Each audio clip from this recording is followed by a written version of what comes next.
सुनियो सुनियो यो सरकार, हम सब गरीब बेरोजगार। सुनियो सुनियो यो सरकार, हम सब। देखिए, बीपीएससी टीआरई 1 विवादों के घेरा में चल ही रहा था कि बीपीएससी टीआरई 2.0 की बहाली फिर से स्टार्ट हो गई है। मैं इसलिए ये बात बोल रहा हूँ क्योंकि आवेदन प्रक्रिया 5 तारीख से 14 तारीख तक रजिस्ट्रेशन का और 25 तारीख तक आवेदन खत्म करने का, यानी कि आवेदन के लास्ट डेट निर्धारित किया गया है। अभी हमारे साथ हाई कोर्ट के एडवोकेट शिवरंजन भारती जी भी मौजूद है। और एक बार आप घुमा के दिखलाइए कैबिन में, ऑफिस में घुमा कर दिखलाइए कि स्टूडेंटों की संख्या कितनी है। ये सब जो स्टूडेंट हैं, ये सबको एज देखकर आप लोग को लग रहा होगा कि भैया 40 से तो प्लस जरूर होंगे सारे लोग। क्यों ना हो भैया, सबको अधिकार है। बिहार में कभी बहाली आती है 5 साल पे, कभी वो भी नहीं आती है, 10 साल पे भी आता है बहाली। एक तरफ अपियरिंग तो एक तरफ एज वाला मैटर को लेकर अभी टीआरई 2 भी फंसते नजर आ रहा है। सबसे पहले तो सर बहुत बहुत वेलकम है आपको। जी बहुत बहुत शुक्रिया आपका भी। ये आज जो फिर से यहाँ पे जमघट जो लगा हुआ है, भीड़ भाड़ लगा हुआ है, क्या यहाँ पे दुविधा आ गई कि प्रत्येक दिन लोग हाई कोर्ट, कभी टीआरई 1 तो कभी टीआरई 2 वाला लोग पहुंचे, बहाली वाली होना है या बस यही? नहीं, देखिए, बहाली एक के बाद एक तरफ, जब तक कि देखिए एक कहावत है कि हर बड़ी ब्याह कनपट्टी सिंदूर, ये एक मुहावरा है। इसका मतलब कि जल्दबाजी में आप करते तो अप्रोप्रिएट चीज़ें नहीं होती है। वो पहले वाली प्रोसेस में भी बहुत सारे लोग वंचित रहे जो कोर्ट न्यायालय का दरवाज़ा खटखटाए। इस बीच में ठीक है, इसमें ये कहना कि वो दूसरी बहाली का भी अपने घोषणा की, वो अलग मामला है।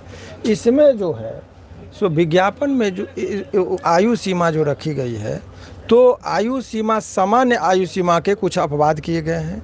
और वो अपवाद मैं आपको विज्ञापन का दिखा दूँ कि जिसमें ये कहते हैं आयु सीमा, जो कॉलम 5 है पेज 15 पर विज्ञापन का जो ये वर्तमान है, चाहेंगे कि इसको दिखाइए आप। और उसमें आप देखिए एक कॉलम जो है जिसमें सभी के सामान्य वर्गों के लिए उम्र की सीमा कैसे क्या होगी, सारे चीज़ों का ये डिटेल है। जिसमें इस नियम में ये कुछ अपवाद दिया गया है कि इस नियमावली में जो 2019 में जिसका विषय का पात्रता परीक्षा नहीं हुआ था और अन्य लोगों को 10 वर्ष की छूट जो है सो दी गई है, ये चीज़ है। लेकिन कुछ लोगों को छूट कुछ विषय समूह को दिया गया है, कुछ विषय समूह को नहीं दिया गया है। अब संगीत के शिक्षकों के साथ क्या समस्याएं आ रही है कि इन लोगों को इससे पूर्व में जब इन लोगों का पात्रता परीक्षा जब हो रही थी, उसमें अपियरिंग के लिए ये लोग आवेदन यहाँ पर दिए, शिक्षा विभाग को भी दिए, कंसर्न अथॉरिटी को दिए, कोई उन पर ध्यान नहीं दिया। इन लोगों को उसके लिए भी न्यायालय के शरण में आना पड़ा और न्यायालय ने अंत में एक निर्णय दिया कि इन लोगों के लिए विशेष तौर पर उम्र की सीमा में छूट देते हुए पात्रता परीक्षा में इन लोगों को बैठने के लिए अनुमति दी गई या निर्देश दिया गया। उस निर्देश के अनुपालन में ये लोग जो है सो पात्रता परीक्षा भी पास किए। अब यहाँ पर जब कंपटीशन में फॉर्म भरने की बातें आई, तब इन लोगों का कहना है कि आपको छूट इसमें नहीं मिलेगी, जबकि कुछ विषय समूह को मिला है। तो इसका क्या एक आधार, एक कहता है कि क्लासिफिकेशन, अब ये रूल पर आएंगे, आर्टिकल 14 जो है इंडियन कॉन्स्टिट्यूशन का, उसमें यही बातें कहा गया है कि all are equal in the eyes of law, सभी सामान्य हैं। तो कुछ जो ये जो आप कुछ विषय को अपवाद में 4 वर्ष की छूट दे रहे हैं, किसी को 10 वर्ष की छूट दे रहे हैं, और तो क्लास में सब क्लासिफिकेशन नहीं होना चाहिए। तो ये क्लास में फिर सब क्लासिफिकेशन कर रहे हैं कि उसी में कुछ को 4, किसी को 10, और 10 की जो क्राइटेरिया उसमें दे रहे हैं, जिसमें म्यूजिक वाले को प्रथम वरीयता मिलना चाहिए क्योंकि माननीय न्यायालय का उससे पूर्व में भी निर्णय आया है। तो अब कहिएगा कि इतनी अनोखी बातें सब इसलिए कि एक एक जजमेंट के आलोक में शिक्षा विभाग को भी अवगत होना चाहिए और उस तब नोटिफिकेशन जारी करना चाहिए, और उस नोटिफिकेशन के आधार पर विज्ञापन बीपीएससी निकालती है। सर ये जो अभी आप बताए एज के मैटर को लेकर, मैं कंप्लीट कर रहा हूँ। ये टेक्निकल चूंकि मैं जानता हूँ और मुझे पूरी उम्मीद है कि आपका जितना भी न्यूज़ है, आयोग के जो हाईएस्ट अथॉरिटी है वो देखते हैं, एक आवाज़ बनती है। तो इसमें ये कहना है कि इसी माध्यम से वो अवगत भी हो जाएंगे। इससे पूर्व में भी मैंने जब कहा था बीएड और डीएलएड के इशू पर, जजमेंट को समझने में फिर हुआ और अंत में यही हुआ कि डीएलएड वाले बेवजह परेशान हुए, सेंटर पर गए, रिजल्ट उनका नहीं हुआ। इसमें भी फिर से वही समस्याएँ आने वाली है कि जब म्यूजिक के जितने भी शिक्षक अभ्यर्थी हैं, उनको न्यायालय ने ही आदेश दिया था कि 10 वर्षों की छूट होगी, जिसके आलोक में उनको दिया गया। तो यहाँ पर आप छूट नहीं दे रहे हैं, यानी कि कहीं ना कहीं परोक्ष रूप से आप न्यायालय के आदेश की अवहेलना कर रहे हैं। तो जब ये मामला न्यायालय में आएगा तब तो फिर ये चीज़ होना ही है। तो आप जब बच्चे आपके पास आवेदन लेकर पहुँचते हैं तो कोई उस पर विचार करनी चाहिए। देखिए, अंतिम दरवाज़ा होता है न्यायालय। ये बेरोजगार हैं, न्यायालय तक आने में बहुत सारी समस्याओं का आर्थिक रूप से भी शोषण होता है। तो ये कह देना कि आप डायरेक्ट उसको ये कर देते हैं, आपको चिट्ठी जाती है, स्पीड पोस्ट से चिट्ठी भेजा जाता है, तो बड़े उम्मीद के साथ इतने बड़े संस्थान की ओर लोग देखता है कि शायद हमारी अर्जी, ऐसे नहीं कि लोग चिट्ठी आपको दे दिए कोई फॉर्मेलिटी करने गए, उसको लिखने में उसको वक्त लगा होगा, वो चिट्ठी नहीं, एक उसके जीवन का सवाल होता है। अकेले में एकांत में बैठकर जब वो लिखता है तो इस उम्मीद के साथ कि बीपीएससी जरूर हमारे बातों को ध्यान पर रखेगी और उस पर कम से कम आप यदि उसके लेटर के आलोक में कुछ नहीं करते हैं तो ट्वीट करने में आप तो माहिर हैं, ट्वीट कर दीजिए कि नहीं इसको कंसीडर नहीं करेंगे, सो दैट कि वो पेंडेंसी नहीं हो, ताकि लगे कि हमारे बात को कम्युनिकेट किया जा रहा है। खैर जो भी है, तो ऐसे परिस्थिति में इन लोगों के पास अभी जो बहुत सारे छात्र उम्र के आधार पर जो छट रहे थे, उन लोगों ने न्यायालय की तरफ बड़ी ही उम्मीद भरी निगाहों से ये लोग देख रहे हैं। ऐसे परिस्थिति में जो है सो अब एज वादता को लेकर केवल संगीत वाले ही आपके पास अवेलेबल आ रहे हैं, यानी कि यहाँ पे प्रेजेंट हो रहे हैं, आ रहे हैं, या फिर ये तमाम औरों विभाग जैसे सामान्य वाले भी होंगे, साइंस वाले होंगे, आर्ट्स वाले, ऐसे तो नहीं, वो तो आ रहे हैं सभी, लेकिन संगीत वाले का खास करके जो इशू है वो पूर्व से ही न्यायालय के निर्देश के अनुसार ही इनको 10 वर्ष की छूट मिली थी पात्रता परीक्षा में, जिसका जजमेंट की कॉपी और उस जजमेंट के आधार पर ही हुआ था। तो हालांकि वो पात्रता परीक्षा में बैठने की अनुमति 10 वर्ष की दी थी, तो वो मैटर यदि आप कंपटीशन में बैठने की अनुमति नहीं देंगे तो वो तो इन्फ्रैक्चर्स कर जाएगा। आखिर पात्रता परीक्षा में इसलिए लोग बैठते हैं कि हम आगे का कंपटीशन के आधार पर हम नौकरी लें। तो आप पढ़ा दीजिएगा और नौकरी में बैठने की अनुमति नहीं दीजिएगा तो उसका कोई खास महत्व होगा नहीं। तो इसीलिए यहाँ पर वो चीज़ है। तो ऐसे परिस्थिति में ये लोग हमारे पास आए हैं, हमने लेटर भी एक लिख के अभी माननीय आयोग के पास भी भिजवा रहे हैं कि यदि वो 1 से 2 दिन में ये हो जाएगा तो इन लोगों को न्यायालय का दरवाज़ा नहीं खटखटाना पड़ेगा।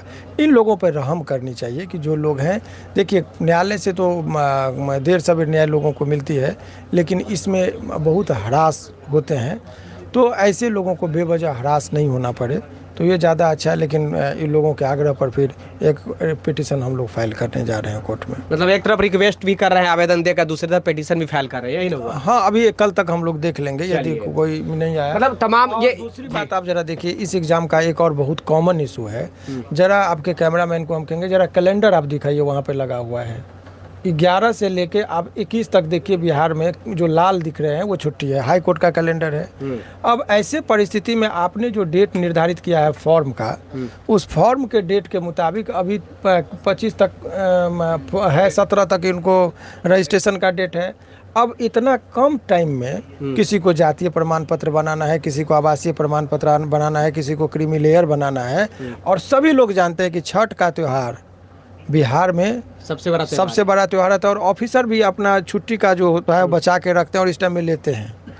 तो यानी कि स्टूडेंट को बिजी कर दिया गया है कि तुम लोग डॉक्यूमेंट में बिजी रहो। डॉक्यूमेंट्स में बिजी नहीं, ये आप समझिए कि उन लोगों के लिए कितना पैनिक हो रहा है कि आप छुट्टी के दिनों में, पर्व त्यौहार के दिनों में आप करें कि डॉक्यूमेंट्स तैयार करके ले आओ।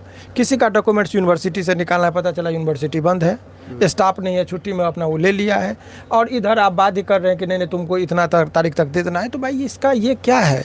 आप छुट्टी जो है छठ से लेके अभी मैंने कैलेंडर आपको दिखाया, ये हाई कोर्ट का एक स्टैंडर्ड कैलेंडर है कि इसमें छुट्टी का इतना बड़ा लिस्ट, जनरली हाई कोर्ट जल्दी बंद नहीं होती है, लेकिन लगातार इतने दिनों का छुट्टी है, महान त्यौहार है।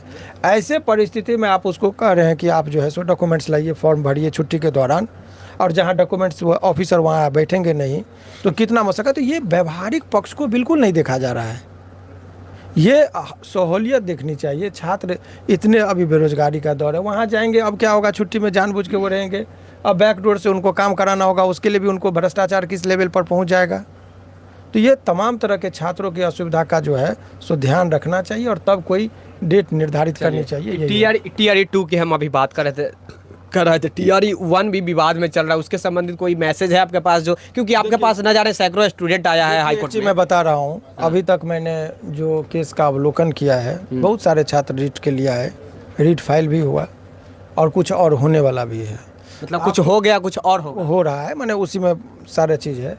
कितना भीड़ है? अब क्या आए हैं इस सारे लोगों का एज, मुझे लग रहा है कि 35 प्लस ही होगा या फिर 40 के आसपास होगा। क्यों आए हैं ये थोड़ा सा पहले हम जानते हैं। हमारे बगल में देखेंगे तो वकील साहब भी बैठे हुए हैं, इनसे भी हम बातें करेंगे। पहले सबसे पहले आप बताइए सर। क्या परेशानी है भैया यहाँ पे सर पहुंचे? हम लोगों को संगीत के अभ्यर्थी हैं और इसमें एज रिलैक्सेशन नहीं मिल पा रहा है, हाँ। जिस वजह से 2011 से हम लोग आस लगाए बैठे थे कि संगीत शिक्षक बनेंगे। सरकार ने अभी कुछ दिन पहले पात्रता परीक्षा लिया भी, लेकिन सर अभी भी हम लोग को जब बीपीएससी की दूसरी चरण में बहाली होनी है TRE 2 में, Yes. तो इसमें हम लोगों को एज रिलैक्सेशन नहीं मिलने के कारण फॉर्म रजिस्ट्रेशन नहीं हो पा रहा है सर। चलिए कहाँ से आए सर? सर मैं समस्तीपुर बिहार से नाम हूँ। सर? मेरा नाम सुशील कुमार है। चलिए सर, आपकी क्या परेशानी है भैया? मेरा भी परेशानी है सर। एस्टेट मैंने उत्तीर्ण किया है विगत संगीत विषय से, उसमें 10 वर्षों का रिलैक्सेशन था, लेकिन बीपीएससी सारे लोग संगीत के ही हैं, कोई वैसे गाना गाने वाले हैं जो हम गाना सुना सके? हाँ, 2 लाइन सुना सकते सुना हैं। के बताइए, अगर वाकई में आपके पास टैलेंट है तो वो नहीं थोड़ा तो दिखलाइए आप लोगों हम को। तो यहाँ आए हैं गुहार लगाने के लिए ही, तो हम नहीं, दो फिर भी टैलेंट कहीं भी दिखाया जा सकता है, कोई जरूरी नहीं है कि हम स्कूल में नहीं सही बात है। तो हम गुहार ही लगाते हैं अपने गीत के माध्यम से ही। अब 2 लाइन सुना देते हैं। जी। सुनियो सुनियो यो सरकार, हम सब गरीब बेरोजगार। सुनियो सुनियो यो सरकार, हम सब को लगा कि क्या होगा। अब जरा टेक्निकल बात समझिए कि उसमें क्या है। विज्ञापन जो दिया गया था, इसमें सभी कैटेगरी का विज्ञापन निकाला गया, तो अब उस पर आपको ग्राउंड किस आधार पर आपको नौकरी में आप ये हो रहा है वो समझिए। मैं विज्ञापन के साथ आपको बता रहा हूँ। बहुत अच्छा ग्राउंड अब छात्रों का बन गया है जो फाइल किए हैं। अब देखिए टोटल अभी जितने भी छात्र यहाँ पर हैं, तो शिक्षा के अधिकार अधिनियम के तहत एक उसका सेक्शन 26 है जो कहता है कि बैकलॉग जो है सो 10% से ज़्यादा आप नहीं रख सकते हैं। शिक्षक और छात्र का अनुपात 30:1 का जो रखा गया, यानी कि माने गुणवत्तापूर्ण शिक्षा, तो गुणवत्तापूर्ण शिक्षा की बातें कही गई। तो उसमें उन्होंने कहा कि 30 छात्र पर 1 शिक्षक रहेगा, तभी वो स्मॉल बैच बनेगा, उस पर पर्टिकुलर उसको ट्वीट किया जाएगा, ट्यूशन दिया जाएगा। बहुत आरटी भी यही कहती है जो आरटी का मतलब शिक्षा का अधिकार अधिनियम जो है उसके तहत, क्योंकि बहुत लोग इसका नहीं समझेंगे इसलिए मैंने जिक्र किया।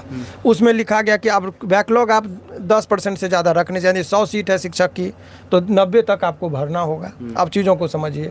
एक डाटा जो आकलन है वो आंकड़े जो हैं सो अनुमान पर आधारित है, इसीलिए इसका नहीं, लेकिन उसका ऑथेंटिसिटी है। इसके बारे में आप समझिए कि टोटल जो है छात्रों की संख्या अभी प्राथमिक विद्यालय में जिक्र यदि किया जाए तो वो 2,26,00,000 के आसपास है। अब 2 करोड़ पर यदि उसको आप 30 पर एक रखना है, उस आधार पर यदि आप रखेंगे तो 7 लाख समथिंग शिक्षकों की आवश्यकता है। तो 7 लाख शिक्षकों की, प्राइमरी शिक्षकों की जब आपको आवश्यकता है, तो उसमें अभी तक नियोजित शिक्षक जो है, पहले तो शिक्षा मित्र थे, फिर उसको नियोजित शिक्षक के तौर पर रखा गया, राजकर्मी का तो वो दिया गया, नाम तो वही हुआ, तो उसका डाटा है। सारे डाटा को निकालते तो 4.5 लाख के आसपास ये आता है। फिर उसमें से 10% उसको रखना है, तो अभी भी पूरे डाटा को मिलाते हैं, वो 6 चरण की बहाली हो या इसका वो यहाँ पर है, मैं आपको दिखा दे रहा हूँ। तो ऐसे परिस्थिति में आप जब देखेंगे TRE 2 में क्यों नहीं दिया गया, ये सबसे बड़ा प्रश्न है। क्या सर? जी बिल्कुल। तो इस तरह की तमाम चीज़ें जो है सो छात्रों के मन में जिज्ञासा है, उत्सुकता है जानने को, और बीपीएससी को भी इस पर अपना एक स्पष्टीकरण दे देते तो छात्रों के बीच में जो ये कोताहल का एक विषय बना है वो समाप्त हो जाता।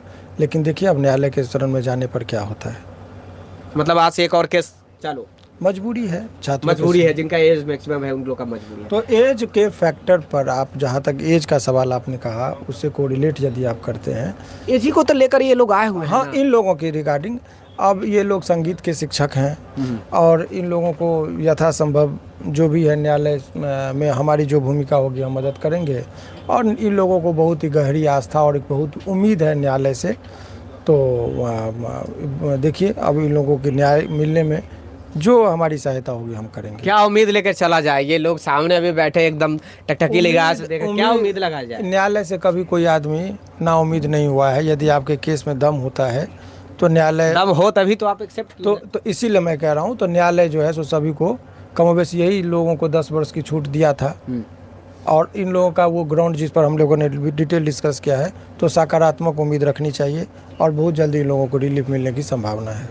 मतलब लगभग उम्मीद लेके चला जाए। बिल्कुल। चलिए देखिए, विशेष अवश्य जुड़े हुए रहेगा सहयोगी कैमरा पर्सन राजेश।